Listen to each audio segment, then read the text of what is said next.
quick acknowledgement of the traditional owners. So where I am, that's the Bunurong people of the Kulin Nation. And I just wanted to pay my respects to the elders, past, present, and emerging.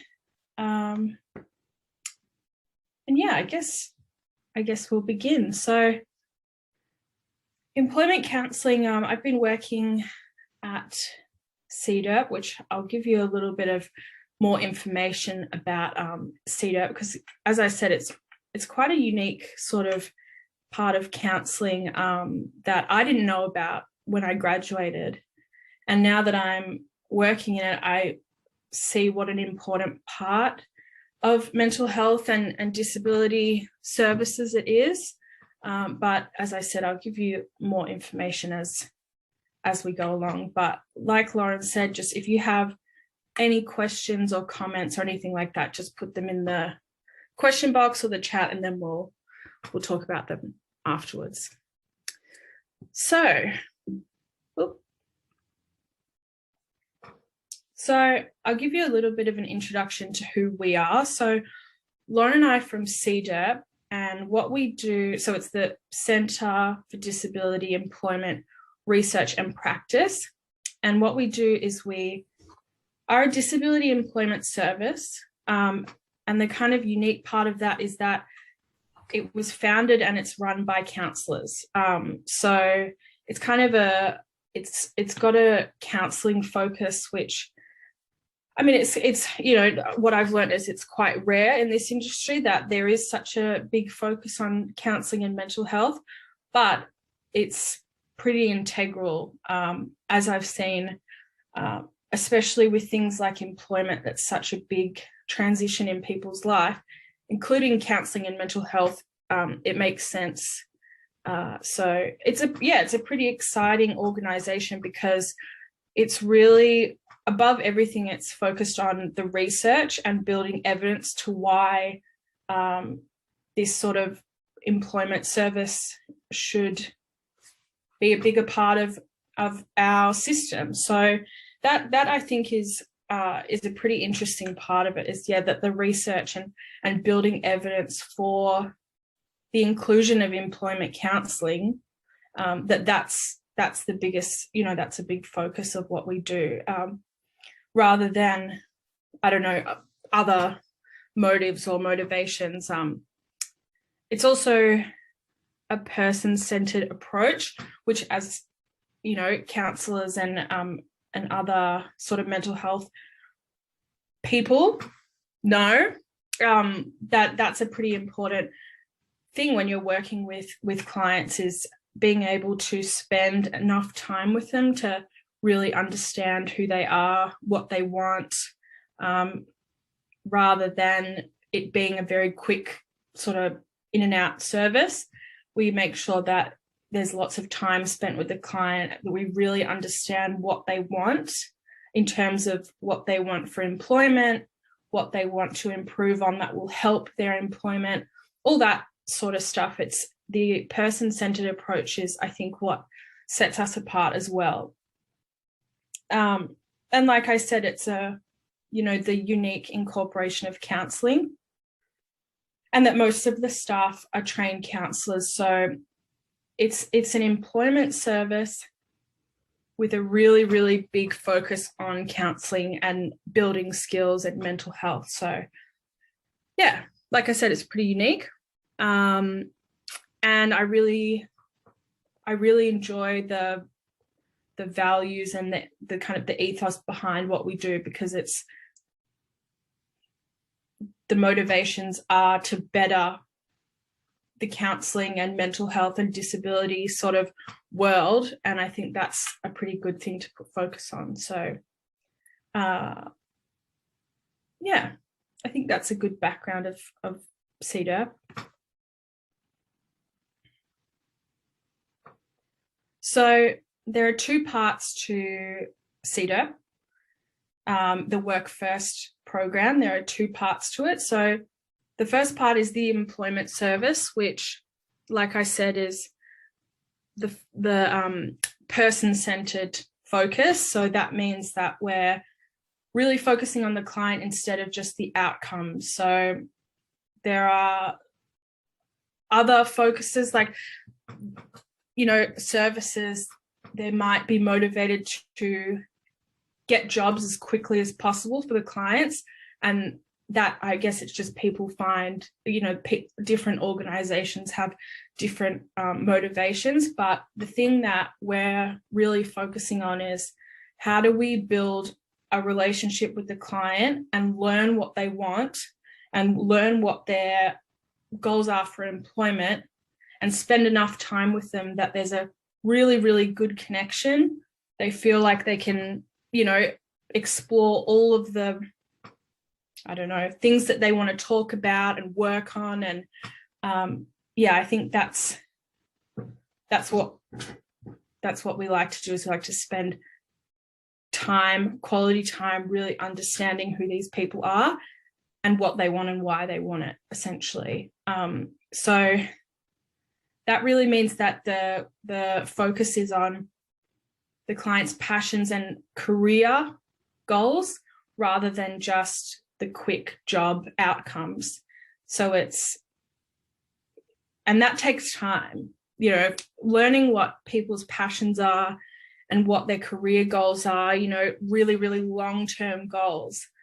That takes time. So having the person-centered aspect to it, that means that the focus is only on them and what they want.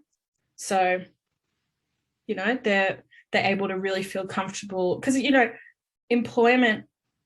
finding employment is really nerve-wracking. It's a really big transition for people. There's a lot of pressure that people feel, and especially in disability employment. I feel like disability employment is a different world because the clients have such different things that they find challenging, that they want to work on, that are, barriers to their employment. So working with them and spending time means that all those different barriers that they experience are fully spoken about, fully explored and understood, so that when they go into employment, like when over time that they might do work experience, we might organize work experience, or and then eventually, paid roles in open employment.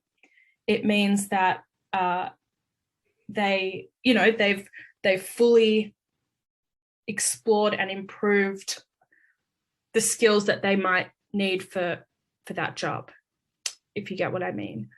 Yeah, it's like the clients, I guess it's very different to clients that don't have these barriers, and that just, to me, it makes sense that we spend some good quality time understanding them, and that's what customized employment is. And customized employment is a system that came from the US, and it's backed up by a lot of research, and it's all pointing to what I just said, basically, which is spending time and quality time with the client has much better outcomes for the client and their employment goals than just the quick, in and out sort of service or way of working with clients. So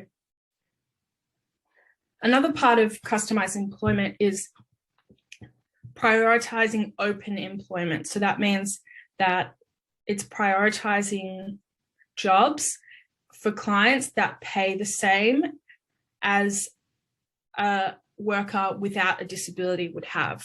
So it's customized employment for clients with a disability is really making the priority to fit into a workplace and for there not to be noticeable differences for the staff, for the client, or for the employer. It's working with the barriers, setting up accommodations that will help those barriers, and then making the clients really comfortable and a part of the team in a workplace like anyone else would. So that's that's a big part of the customized employment sort of model. And yeah, it's the biggest part of what we do at CDERP is using that that way of thinking compared to, I don't know, other models, for example. So that's the customized employment. That's the one side to the clients that we see. So they'll have the employment service where they go out and they talk to different businesses, they learn about workplaces, they'll do work experience, they'll do paid shifts, trial shifts, all of that stuff. That's the employment part of it. And then the part of it that I work in is employment counselling. So basically its purpose is to support the employment service, and you'll work with a client and you'll share. So there'll be a client, there'll be the employment counsellor, and then there'll be the customized employment facilitator who, as I said, will go out and do the employment stuff. And then the client with the employment counsellor will work on skills and the things that will benefit their employment in the future. So what I'll go into over this webinar is the self-determination goal setting model, as that's a really big part of the employment counselling. It's also another part of the employment counselling is, working on skills that are relating to their employment goals and supporting the client to explore barriers and challenges in their employment. So the clients that I work with, for example, most of the clients have developmental or intellectual disabilities, which means that the barriers and challenges for their employment, it really varies. You know, a lot of the clients that I see, they're on the autism spectrum, and that basically, it's, a spectrum really means that there's so many different elements and parts to that disorder, autism spectrum disorder. So that's been a really interesting sort of element to counselling that I didn't foresee when I graduated. I didn't think that I would have this much knowledge about these sorts of clients, because I didn't really consider it. And then now, I'm like, oh, well, it's such an interesting and fulfilling role, because the clients are all so different, and they all, you really have such a good connection with them. And when that connection happens, then the clients really feel comfortable to talk about those barriers and challenges to their employment, so, which I think it, from what I've seen, it can be, it can be a sensitive sort of topic, because there are lots of barriers for people with disabilities who are wanting to get jobs. There are lots of barriers for people who have career goals, but also happen to have a disability. So the fact that there are employment counsellors out there, including me, who work on this stuff with people, I've really seen the difference that it makes. And for other counsellors, how much a really genuine, strong connection between a counsellor and a client, what difference that can make. And that happens over time. And so, that's just part of the customized employment sort of model, is that there is time spent with the clients enough to create a really strong therapeutic and, employment-based sort of relationship. So yes, it's very, it's kind of unique, this employment counselling, how it works, and the system that we've got at CDERP. It's, I think the interesting part of employment counselling is that it's a lot more structured than general counselling would be. And as you can see, on the self-determination, goal-setting model, working on skills, those are things that are already outlined really before you meet the client. So, that it gives structure to the sessions, which I think it's really good for the client and for the counsellor, especially if the client has different communication levels. Then the structure of the session can really facilitate that there's things that improving for the client. They're working on things that they want, but even if there are those communication issues, the guidelines of self-determination, goal setting, and the fact that the aim is to work on skills that are related to their job goals, that structure can be really useful for the client and for the counsellor, and that the goals for the counsellor are really the base sort of goals for the counsellor, and the therapy and the counselling is already set out. So, and then you just, now you know what to work towards. I feel like that's a good overview, but just the incorporation of counselling in the employment service. I think, and over this webinar, you'll know why it's important. Okay. So this is essentially the typical structure of an employment counselling relationship. So when you first meet a new client, they will speak about their employment goals, what they want to do, what they would find difficult in employment, what they are looking forward to, what they would enjoy. All of those things are explored in the first sessions. And this is it's very similar for clients with or without disabilities. I feel like the understanding them and learning what they want is pretty universal in counselling. And that's the same as if they were students, adults, children, disability, without disability. I feel like getting to know them, that's pretty universal. But the things that might be different is when I first meet a client, I really want to understand how what they find challenging, how that would impact their employment in the future.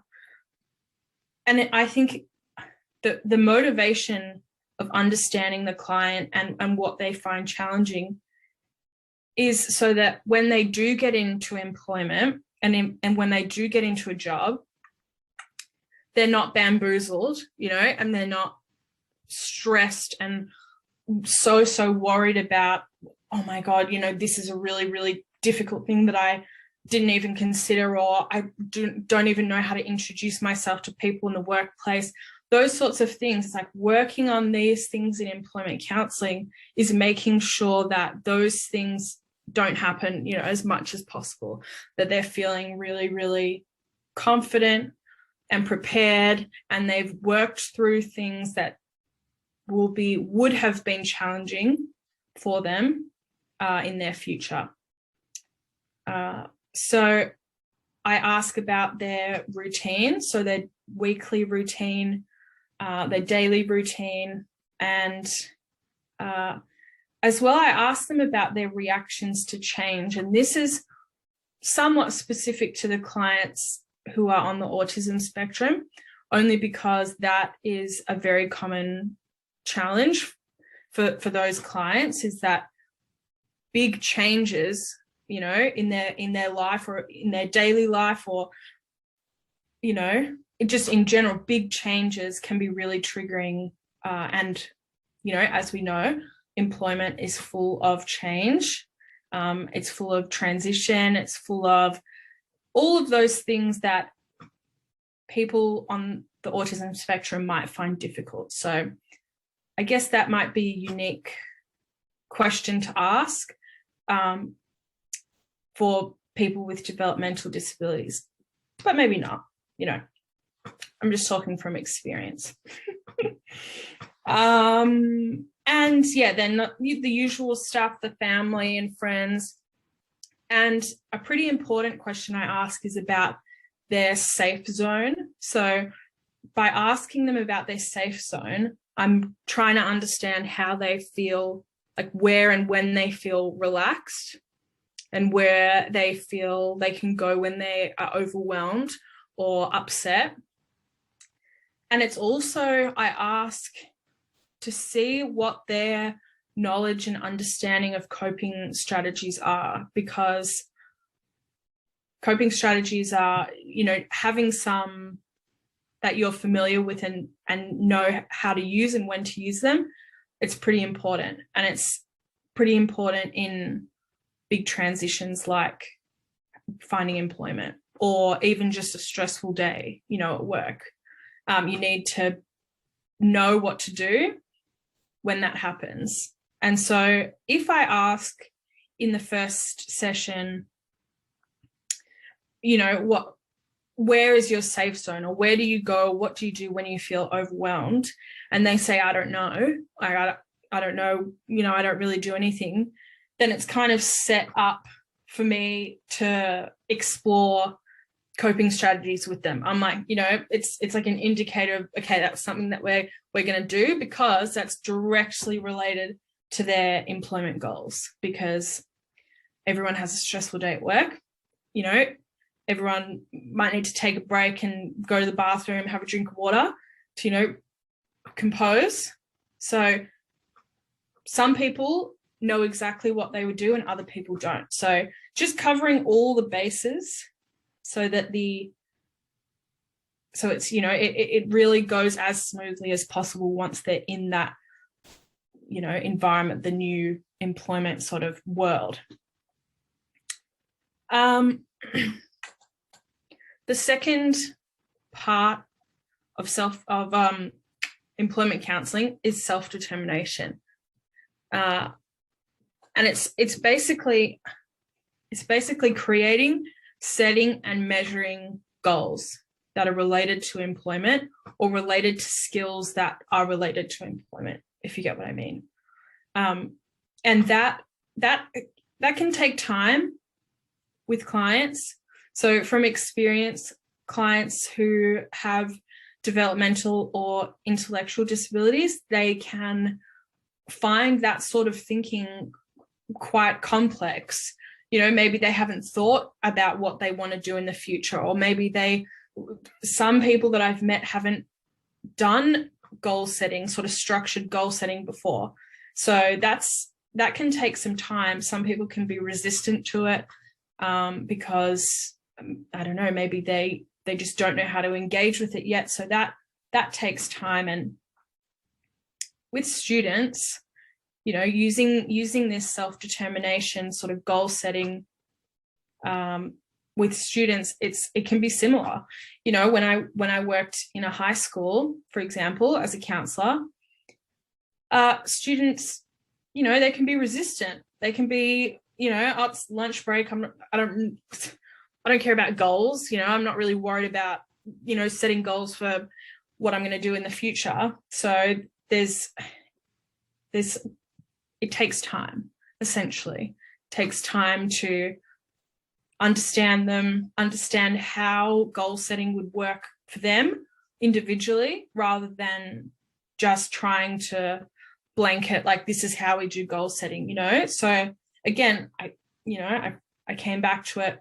I've said it a million times, but that's why taking time with the clients is pretty integral to employment counselling. And then, so you've gotten to know the client and their family and their friends and what they do in their life. And then, you might have built enough sort of rapport and understanding of the client that you set goals. And then the next sort of step is to support them while they're achieving or working on their goals, and then measuring those goals. So I'll go into more detail about self-determination, the sort of goal setting model that we specifically use.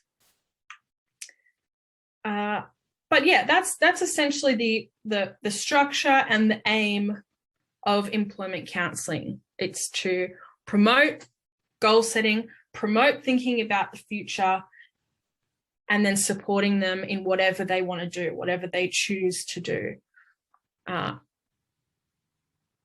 Yes. And then in that, all through that, you're learning and you're sort of observing what skills they might want to work on, that might impact their employment in the future. And that comes up in the first sessions. It also comes up when you're setting goals with people. You'll notice,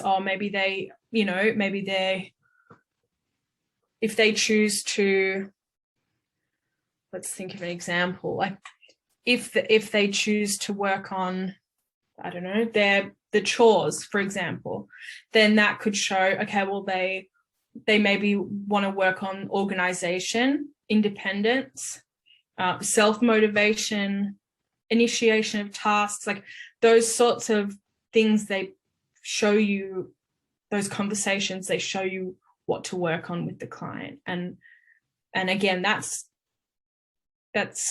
applicable to all clients, all sort of counselling clients, disability and without disability. Okay.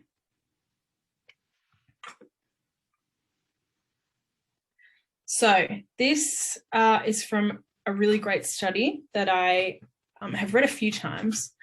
It pretty perfectly explains and demonstrates why building self-determination is important for people who are aiming to do things in the future or want to work on things. So essentially, self-determination just itself as a concept refers to strategies that enable individuals to regulate their own behaviour independent of external control and allow them to have control over choices and decisions that impact their lives, for example, where and how they want to work and where they live.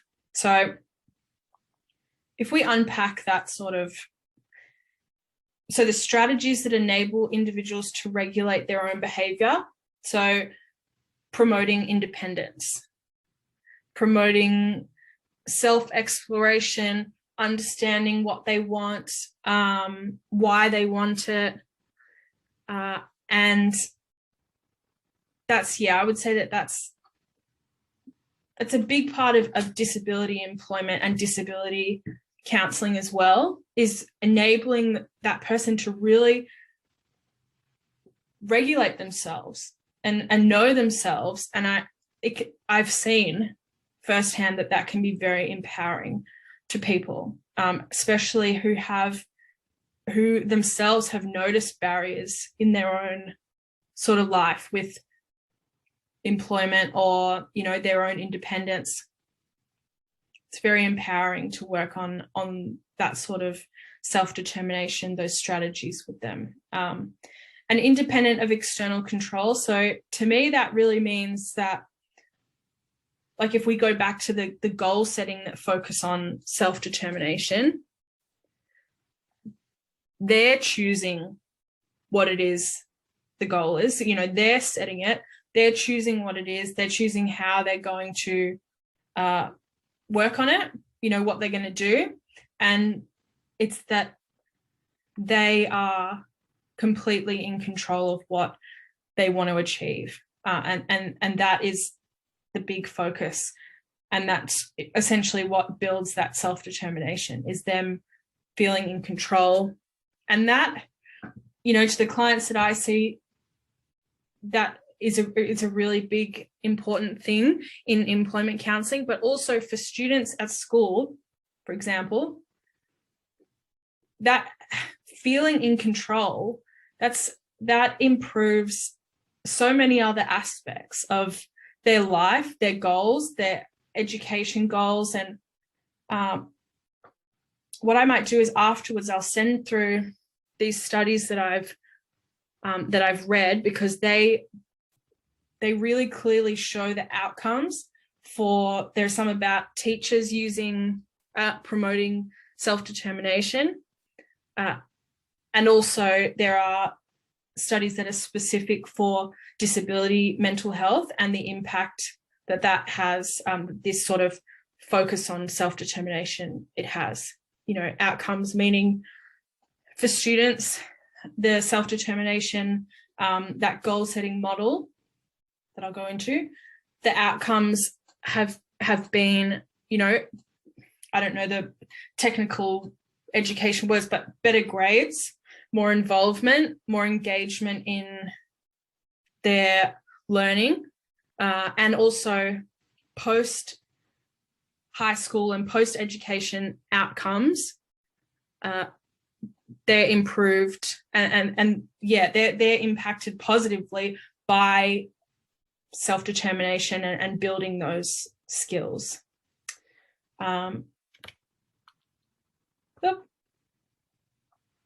So these self-determination strategies aim to teach individuals to set appropriate goals for themselves, keyword themselves, monitor their performance, identify solutions to present or future problems, verbally direct their own behavior, reinforce themselves, or evaluate their own performance. So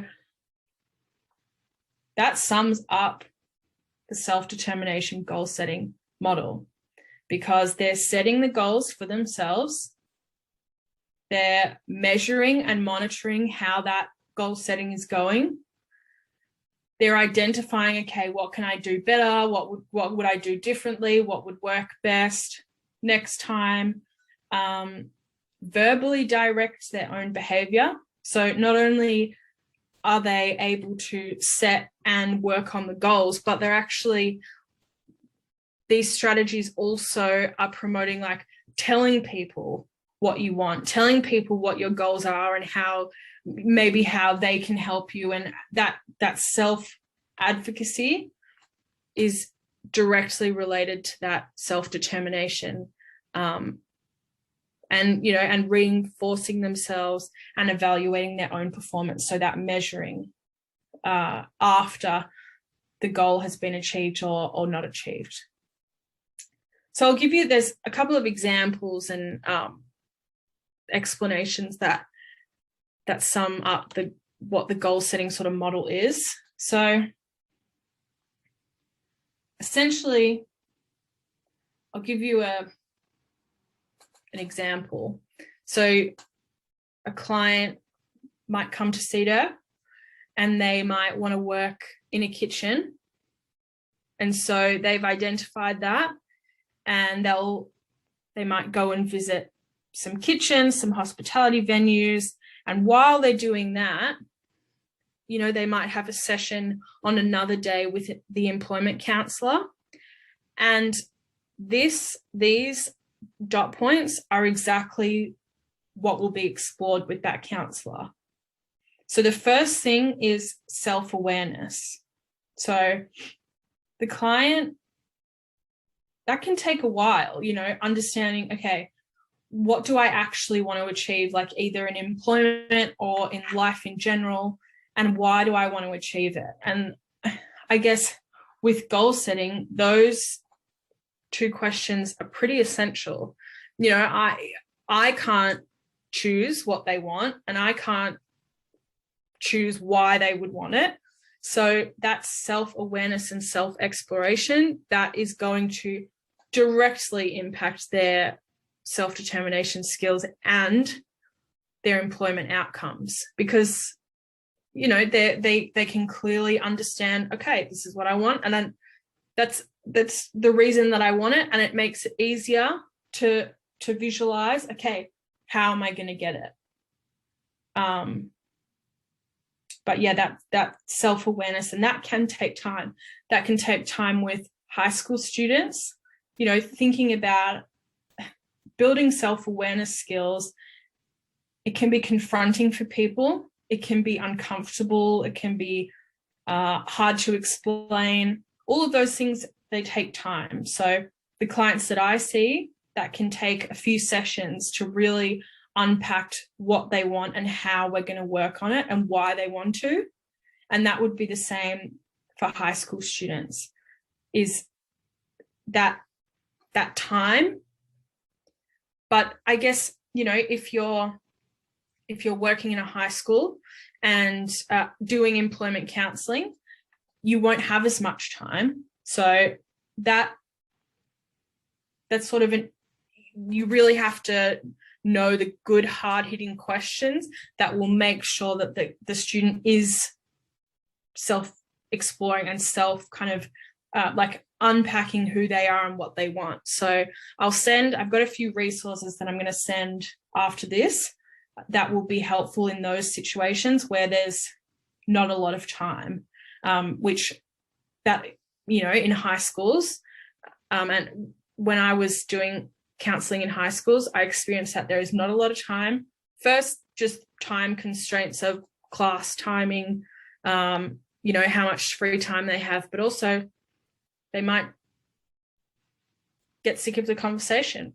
You know, they might just be like, well, you know, they might tune out, so you got to really use that time with students. Whereas the clients that I see, you do have a little bit more time, so you're able to kind of slow things down and let the client go at their own pace. But yeah, in a school sort of environment with those time constraints, I created a resource that has the specific questions that will find out, you know, that self-awareness level of the client, which I'll send at the end.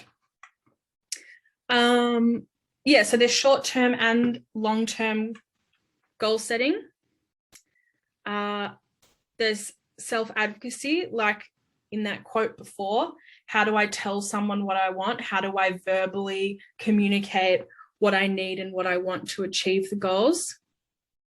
And you know, it's really evident that this model is promoting the independence of the client, because it's what they want.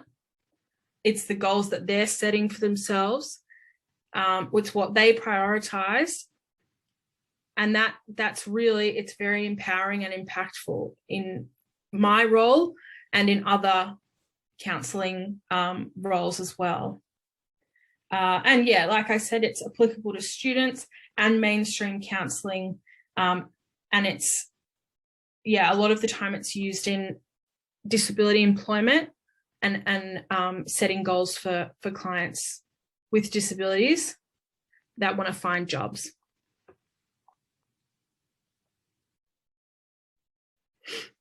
So this is an example of a client that I see and how we use the goal setting with self-determination, that, you know, that model. So they set that they wanted to improve their chores routine, you know, the amount of chores that they do, how consistent it is. And so as you can see, there's 14 boxes. So I see the client once a fortnight, which means that they would tick off each day that they complete what they set out to complete. So they wanted to do the bins and their bed on Monday and Tuesday, and they wanted to do the dishwasher and their bed the rest of the days. And there's that reward and celebration, which they wanted to do dinner at Groove Train if they were able to tick off each day. And up the top right corner there, that's how they measure whether the goal has been completed. So after those 2 weeks, we'll come and sit down and he will describe how well he did that goal, like how much he was happy with what he achieved, with smiley faces. And he chose that measurement tool, and that promotes that engagement again. Is he chose how he was going to do it, what he was going to do, how he was going to measure it, and what the reward / celebration was. So yeah, that's a good example of defining the goal, and clearly laying out what he wanted to achieve.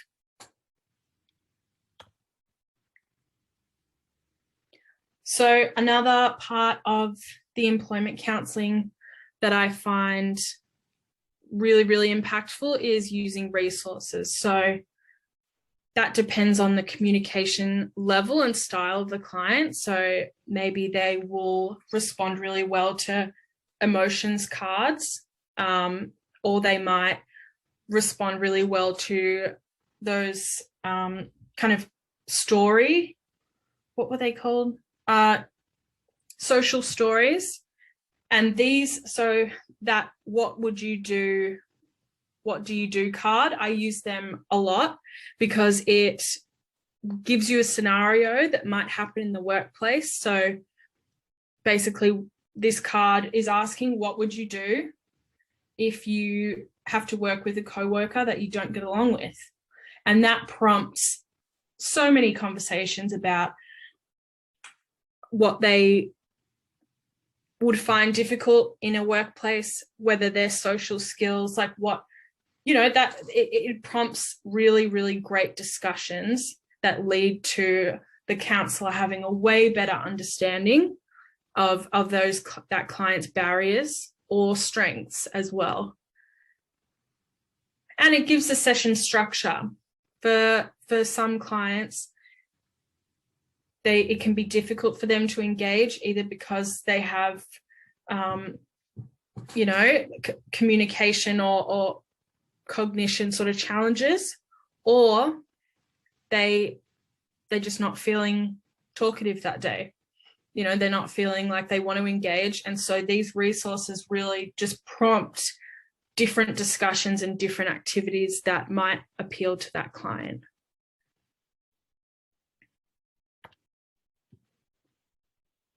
So essentially, employment counselling is about preparing the client for their future. It's all about making sure that the client is fully set up for whatever they want to do in the future without stressing about what they will find really, really difficult. It's about unpacking those challenges so that the clients can feel relaxed and super prepared for a huge transition in life like employment. And for students going into employment, that's a huge transition that they definitely will have things to unpack and explore about their goals. And it's the same for the clients that we see at CDERP. It's about preparing them so that huge transition isn't as scary, and they can work on things that will be helpful for that future.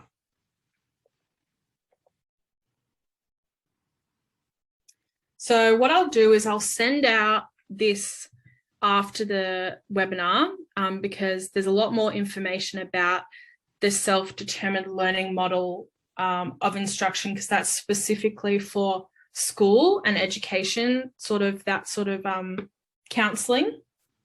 But I'll send that out because there's a lot of good stuff that I have, a lot of information and resources that would be best to read through, and especially because I've been talking a lot and time has run away. But that's a really it's like proven with, it's supported with so much research, that model, that it's helpful for students with and without disabilities. So I'll definitely send that information out. It's essentially the same as what I've spoken about, almost identical, except that it's specifically for teachers and people in education to implement with their students. rather than it specifically for counselling or clients with disabilities. So very quickly, as I've said, the outcomes for clients that I see, it's all about confidence. It's all about feeling prepared. It's the skills that they want to improve. They've been worked on. They've been unpacked with the counsellor and practiced with the counsellor in the sessions and implemented when they've gone and done, work experience or employment. That they're prepared and they've worked on those things that will make sure that they're as relaxed and ready when the time comes that they do find that job that they really, really enjoy. Because that's the goal. They want to find a job that they really enjoy, and to enjoy a job and feel really, really great about it, it's that you need that self-confidence and preparation. And that's the goal of employment counselling. And those are the outcomes. It's just confidence, feeling prepared, really practice the goal setting model so that they can set goals when the employment counselling is finished. They can, they already are so familiar with goal setting that when they're in the job, they're like, oh, that's what I want to, learn, or that's what I want to start doing. And the practice of goal setting over and over and over again with the employment counsellor, it sets them up so that they're much more comfortable with thinking about the future and how they're going to achieve things they want to.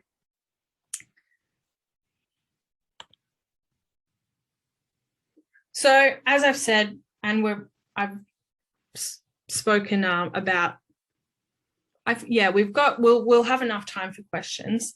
It's like I said, employment counselling is very important for all clients with and without disabilities, students, and anyone who really has goals for their future, and getting the support of how to achieve them, how to look into the future, understand what you want and why you want it, and go out and get it, essentially. And the clients that I see, they need extra support with that. They need extra support with those sort of goals, like bigger goals and,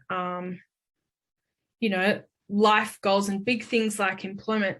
They need that extra support to be able to look into the future and get what they want, essentially. And that, I think, is the most important part of it, is learning how to get what you want, understand why, and tell someone how you're going to get it or how you'd need help. It's just confidence and knowing what you want and how to get it. And I think that's why it's important, because that's a big part of employment, is setting goals and telling people how you're going to achieve them and what you need.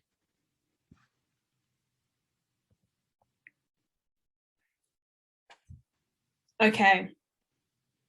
So I think I've covered everything, but like I said, I'll send out some of the resources that I have, and that'll explain in more detail, especially about self-determination and how you can use it with your clients.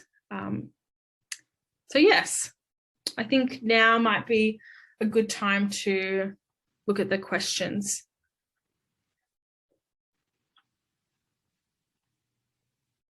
So let me do, okay. Yep, great. So we'll just have a look.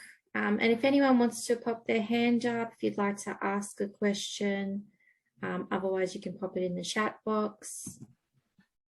We've got our question here in the chat box from Ralph, who asked, how would you go about assisting someone on the spectrum with a goal of train or tram driver that requires customer skills, resilience, safety, awareness, importance? Yeah, that's a really good question. Lauren,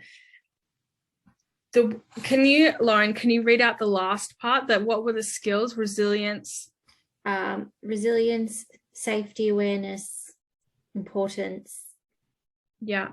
So I guess it's time with the client. It's time with the client. It's setting goals that are very specific to those skills. So resilience, like from the top of my head, it's all about making mistakes and how to recover from those mistakes and get better next time, essentially know what to do in a similar situation in the future. So what you could do with the self-determination goal setting model is with the client discuss and they identify something that they could practice in terms of any of those skills that would be useful for that role, and practice essentially is very useful.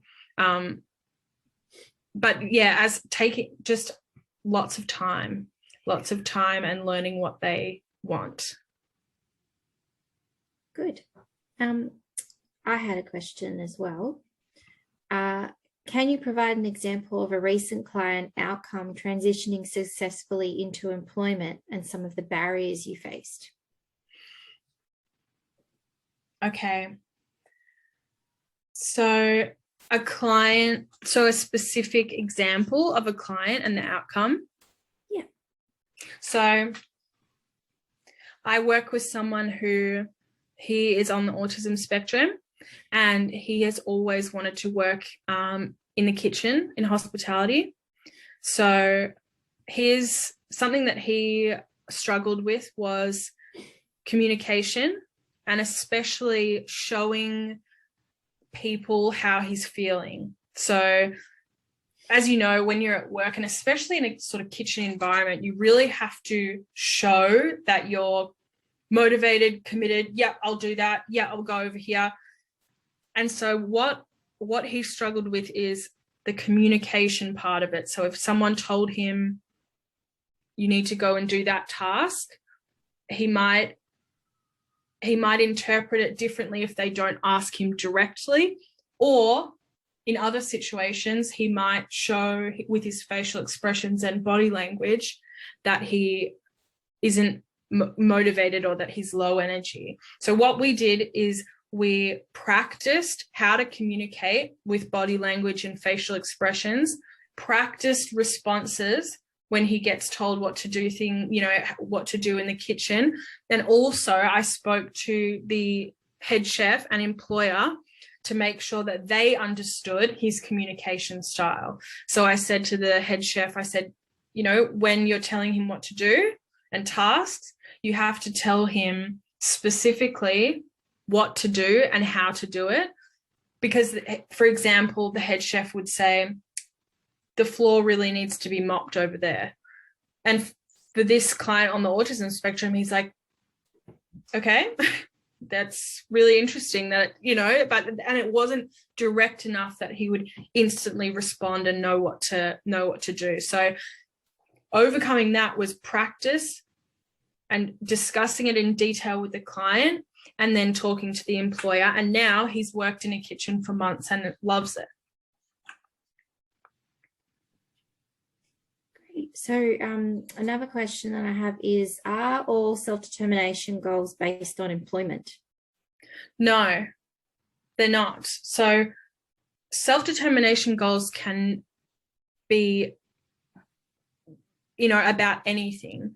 So as you saw, like the chores goal, that isn't directly related to employment, but it is using skills that are directly related to employment. So, but even if the clients it isn't about employment at all, the self-determination model can be used for really any goal. And with the focus is their engagement and involvement and independence and their own autonomy. So it's goal setting with that focus, which can be for any goal, I think. What if a client says that they don't have a goal? For example, a student at school who's unsure of what they want to do, how do we motivate them and support them to find out what their goals might look like?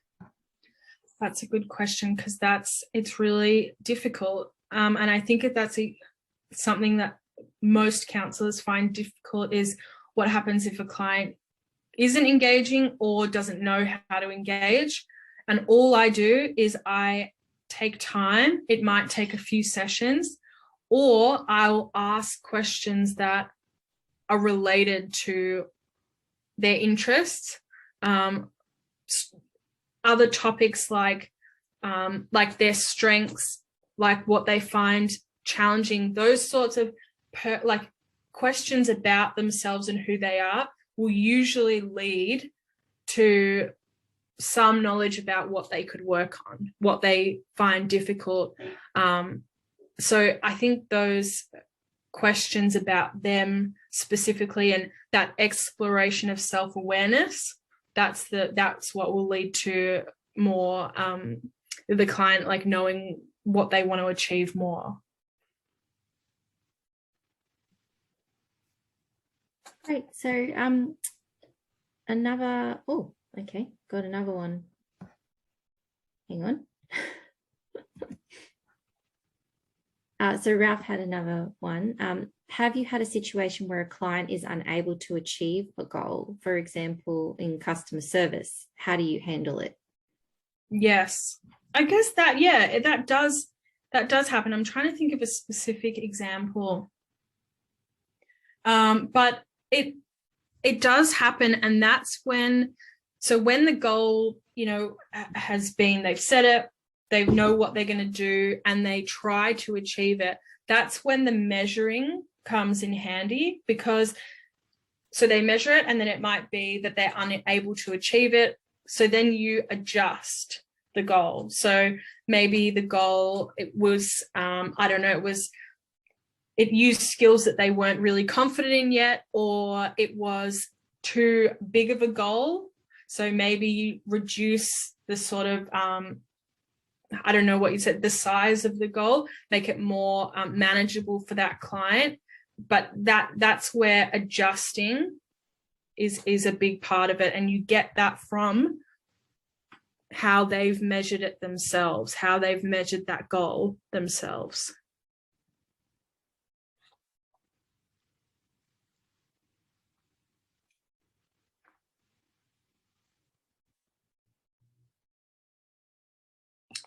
Is that all the questions? I feel.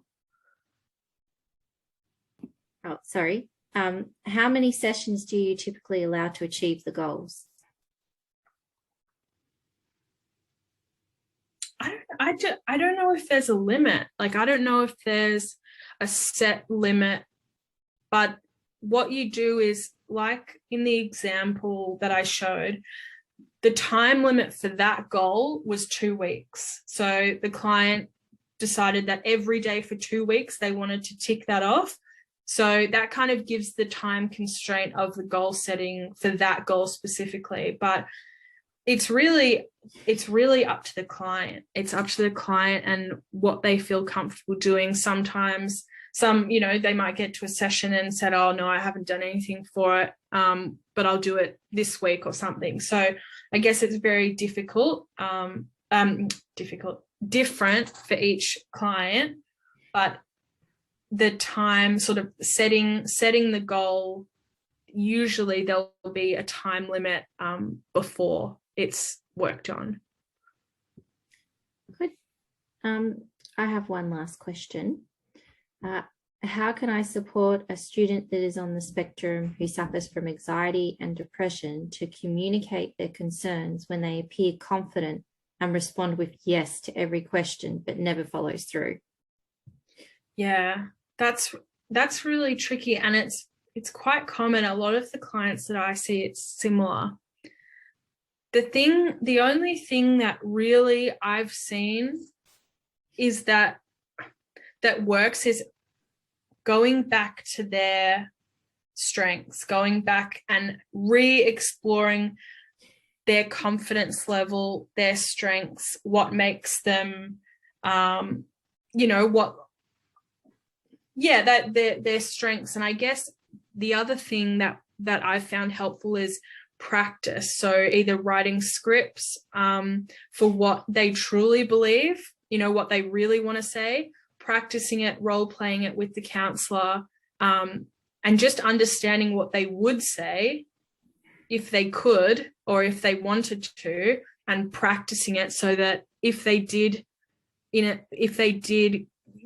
were in a situation where they really wanted to say how they truly felt, then if they've practiced it a few times with the counsellor, then I feel like that will help them to feel more confident, prepared to be vulnerable. Yeah, great. All right. Well, there's lots of thank yous coming into the chat for you tonight, Claire. And I guess just like to sort of follow up there. If anyone wants to talk more with Claire, her email's up there on the screen. Shoot her a message, ask all the questions that you want. She's happy to answer them all. And if you want to learn more about customised employment or our college, you can do the QR code there on the screen now and use that to pop over to our site. And yeah, great. Thank you so much, Claire. It's been wonderful. Thank you. Thank you, everyone. Thank you for coming. Have a good night, everybody.